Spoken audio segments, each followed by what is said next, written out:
Good morning, everyone. My name is Mighty Stream, and I'm going to do the May 11th Spiritual Principle a Day in a meditation. How are you doing this morning? I hope you're doing well this morning. I'll be doing a lot better if I can have a successful taping of this meditation. The title of the meditation, Honest Self-Appraisal in the Steps. The steps helps us to increase our ability to be honest with ourselves and others. That comes from the Living Clean book, chapter 1, Growing Pains. To say that honesty wasn't a top priority when we were using may be an understatement. We gain a new awareness of honesty's value once we clean up. With a clear head and a restored conscience, we find that dishonesty comes at a price. Regret is no joke, so we try to avoid it. Practicing honesty with ourselves can be a little more complicated. Self-deception creates some major blind spots that have a nasty habit of reemerging. Fortunately, our ability to be honest with ourselves deepens as we work the 12 steps. We admit our powerlessness and begin to reckon with our unmanageability. We come to recognize that we're, frankly, screwed on our own and decide to accept some help. Taking action that's aligned with that decision begins with an honest evaluation of how we've lived our lives so far. Sometimes we get as many insights in sharing our inventories as we do in writing them. We go on to dig a bit deeper, examining how aspects of our character had become disproportionate to their intended purpose. We turn this bag of dirty tricks over to a higher power, and over and over and over again as we strive to be better people with help from that power, whatever we conceive that to be. Taking another look at the harm we've caused, we make an earnest effort to right our wrong past, to right our past wrongs. Continuing on this path takes daily commitment, and honestly, we all slack off from time to time. Our experience with the steps means we're quicker to notice when old patterns of thinking and behavior creep back up on us. Oh, I'm doing that again? We may find that we've shut down emotionally, become disconnected from our spiritual lives, resumed a hurtful interior monologue, or taken up some other outmoded approach to life. We put in the work to restore wholehearted honesty to our lives and in our relationships, including those with others or with ourselves rather, and with a higher power. We tune into reality, to the truth, to our higher selves. And we help others to do the same, to live and to thrive through the daily application of spiritual principles. I will engage in some honest self-assessment today. I will shore up, shore up my foundation and restore my zest for learning how to live. Let's take a moment of silence followed by the we version of the Serenity Prayer. Moment of silence now, please. Thank you. God, grant us the serenity to accept the things that we cannot change, the courage to change the things that we can, and the wisdom to know the difference just for today. Please and thank you. Honest self-appraisal in the steps. And I like this because it seems like to me, I may be wrong, but it seems like to me that it throws a bit of our progress in the form of reflection in the first paragraph out there so that it sets the tone for us. We know what dishonesty looks like. We know what dishonesty with ourselves and with others looks like. And we have learned from this process and recovery that living with regret is not what we want to do. It's a very uncomfortable feeling. And it oftentimes causes us to back ourselves up into a corner that we cannot get out of free, less known clean. All right. So it throws that out there. And then in the second paragraph, it begins to take us through this process of steps 1 through 12, right? It starts to show us, what it looks like when we first got here. We admitted that we are powerless, right? And began to deal with our unmanageability. That's step 1. We come to recognize that we're frankly screwed up and we need some help. We can't do it on our own, right?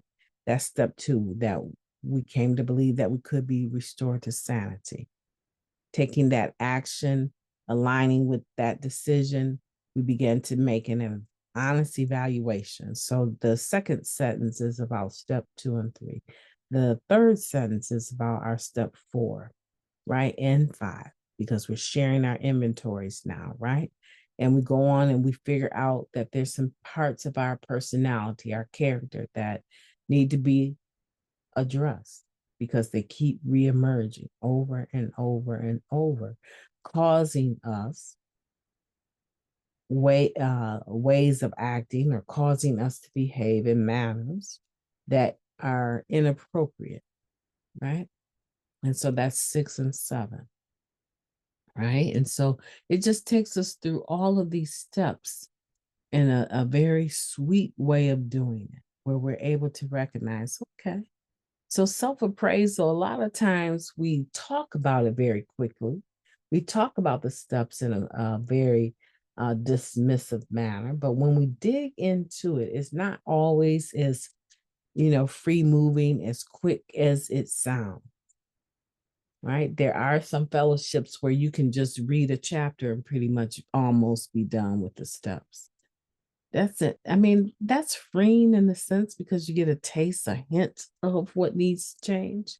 But oftentimes what I find is in those types of fellowships, there's so much of the behaviors that are left unaddressed.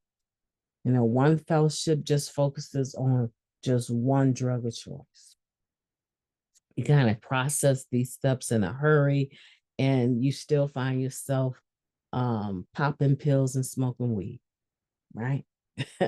And you still find yourself lying and cheating and a bunch of other stuff, and so I feel like there has to be balance in our approach to the step work.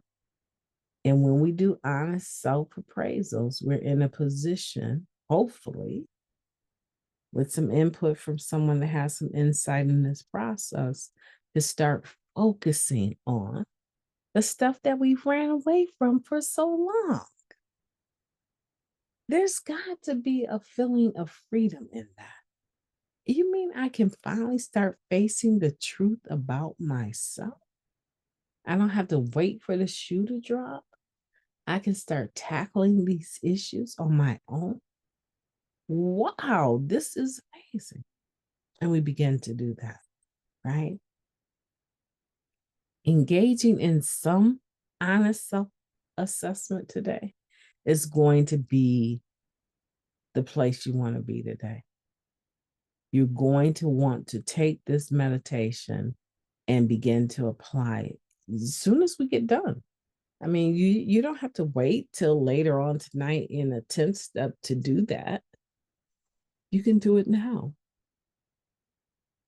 As a matter of fact, you can do it an evaluation or self-assessment of yourself anytime that you want, as long as it doesn't cause you to be distracted from what you need to do for safety or your job. You can do some self-assessment any time of the day you feel like it. Who's going to tell you not to? There isn't anyone. You're welcome to do it at any time. Why not start now? My name is Maddie Stream. I've enjoyed talking to you today. I really have. I'm Didn't get through this meditation quite as perfectly as I wanted to, but after 3 other tapings and being almost halfway through the reading, believe me, there's no way I'm going back to do it again. I'm not going to do that one today. I've assessed myself and I have totally assessed that I'm tired. So I'm not going to redo this one today. I want for you to have a beautiful day on purpose. I have some things I really want to do today. I really want to take care of my house today, check on my family today, um, get my clothes ready for the week today, start, imagining in my mind some of the conversations I'm going to have with some clients that I'm not going to see in the evenings anymore. What that looks like, because I don't want to emotionally abandon them, right? But I know from this tornado, my own spirit, that there's something that I'm not going to be able to get past this that easily. And so I invite your prayers. And if I had to ask for anything in particular, it's going to be that the clients I have to rearrange so that I can get home. I really want to be home when they get home, but that may not be possible. But and they're getting older, they can handle it, and they did very well.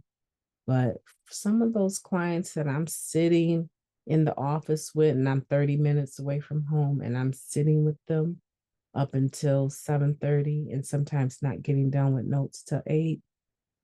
I'm not going to do that anymore. I know summer hours will allow me the opportunity to have more daylight hours, but my boys will be home all day long in the summertime. And I just don't see that happening. I do not see that happening. And so I would ask that you would pray for me to have the right words to convey, right? Without sounding like I'm making excuses and without sounding like I'm being cold hearted, right? Gotta take care of my family. And we get to, right? It's a privilege today to take care of our families. Have a beautiful day on purpose.